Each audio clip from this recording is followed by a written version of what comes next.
Hey, what's up, guys? It's Andrew from travelingguitarist.com. Today I'm going to show you a detailed guide for memorizing key signatures. This is primarily meant for guitars, but you know what? It can also work for pretty much any kind of instrument. This is applicable to everything pretty well. So this is a topic that's been covered by a lot of people before. However, I'm just going to kind of go through how I've learned how to do it.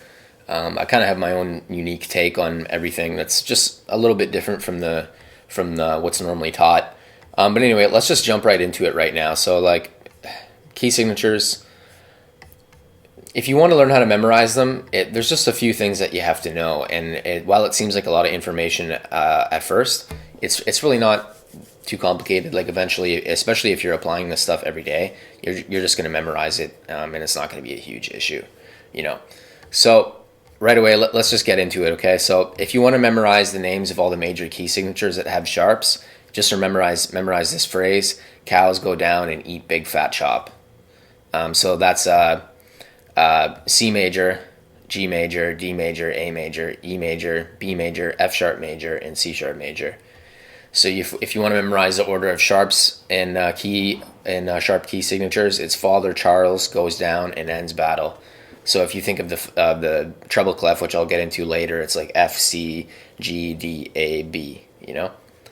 If you want to memorize the names of the major key signatures with flats, it's flats become easier after drinking Guinness cold. So F major, B flat major, E flat major, A flat major, D flat major, G flat major, and C flat major. If you want to memorize the order of flats as they appear in the flat key signatures, I use the word bead, and then I just add the phrase, or rather the acronym, greatest common factor after it. Or frankly, at this point, I just think, oh, GCF, that's after bead, and that's how I do it. Other people do it by memorizing battle ends and down goes Charles' father. That's a way you can do it as well. So yeah, that's pretty much it. Those are the four main, I don't know what it's called, an aphorism maybe. I'll just call it a phrase. Those are the four main phrases that you're gonna have to memorize. Now, additionally, I included how to remember the relative minor key signatures.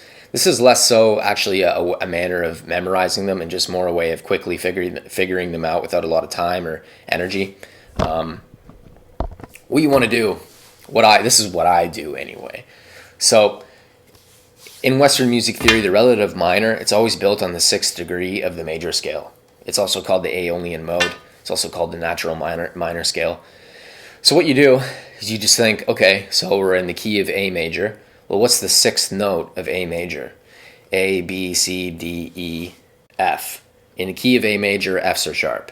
So it's F sharp minor. And that's all you really do. Now, what I like to do is I like to think of the first triad. I think of the triads like A, C, and E. And then I think this is how I quickly figure out the sixth note, right? Because it saves you time from counting up from the alphabet. So I just think, okay, a major triad is A, C, and E. Well, what's the next note after the fifth? The next note after the fifth is F, right? And in the case of A major, it's F sharp. So that's F sharp minor. Now, the same principle applies for flats as well. The same principle applies for flats. So it's, like in the key of B flat major, you have B, D, and F. Well, what's the note after F? It's G. So in the relative minor of B flat major is G minor.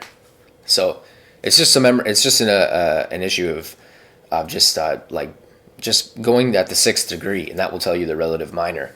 Now, in the case of let's say you want to memorize, or rather, let's say you want to figure out the relative major of a minor scale. What I do is I just go up two. So for instance, in G minor, you just go G minor, A. You go A and then B after the G. So technically it's up three, but if you include the first note, it's up three. So G, A, B, and that's B flat. So let's do it the other way. Okay, so let's do F sharp minor to A major, F, G, A. So you just go up three if you count the original note. I have to actually edit the article, include that because I forgot to say it. So additionally, let's talk about memorizing the title and the order of the sharp key signatures. So, well, actually, I already listed out the primary ways of remembering everything. So I recommend that you check out the article. Um, really you only need to memorize about five or six different things from this article. And I also included what all the key signatures actually look like on the staff. Had to use GarageBand's score editor to do that. You can see them all listed out for you here. Once you get an idea of, once you memorize these things and you just apply them every day, it's going to be very easy to internalize this stuff and not forget about it. So I also have all kinds of additional examples. It's also another thing that's really worth noting for figuring out the key signature of a song, or rather figuring out the notes of the scale in a particular key signature, is that when it comes to the sharps, the note that's always after the last sharp is the name of the key signature. So for instance, using the key of A major again, we have A major right here, right? So the sharps are F, C, and G. Well, the next note after the last sharp, which is G sharp, is A. And you can apply that across the board. So let's do another one. So we got B major right here. You got F, C, G, D, and A. Well, the note after A, which is the last sharp in B major, is B. So it's the B major. Once more, you got C sharp major. Here's all the sharps in C sharp major. F, C, G, D, A, B. Well, what's the note after B? C. C sharp. So that's how you do it. You just add one on top of it, and that will tell you the key signature.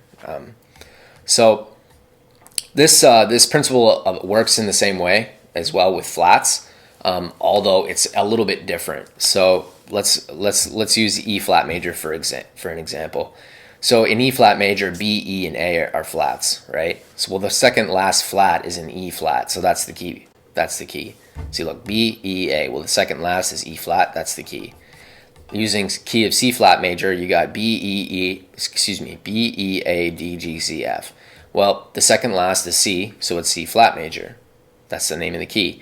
In the key of D flat major, it's B, E, A, D, G. The second last is D, so it's D flat major. That's just another way of kind of memorizing this stuff. What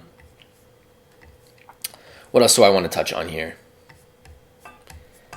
And frankly, that's it. Honestly, that's all really for this video. Make sure you check out the article so you can really see everything that I'm talking about. I have laid out everything in the article, so it should be relatively easy for you to use it as a frame of reference. But anyway, there's also the circle of fifths chart. I just included it at the end because it's a common thing that people use. Frankly, I don't like to use it. I find that it tends to be more confusing than anything else. That could be because, frankly, I don't understand it 100%. I don't understand why it's organized the way it is. I don't understand why they go up by fifths here, and then they go up by fourths after. I don't get that. Or does it?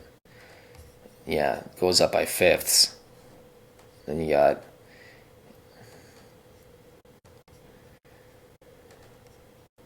I guess it does go all the way by fifths. So yeah, it shows what I know. But anyway, I hope this was helpful to you. Make sure you check out the article because that's where I have everything explained. And what else do I want to touch on? I guess that's really it. Yeah, I'll see you in the next video. Have a good day. See you later.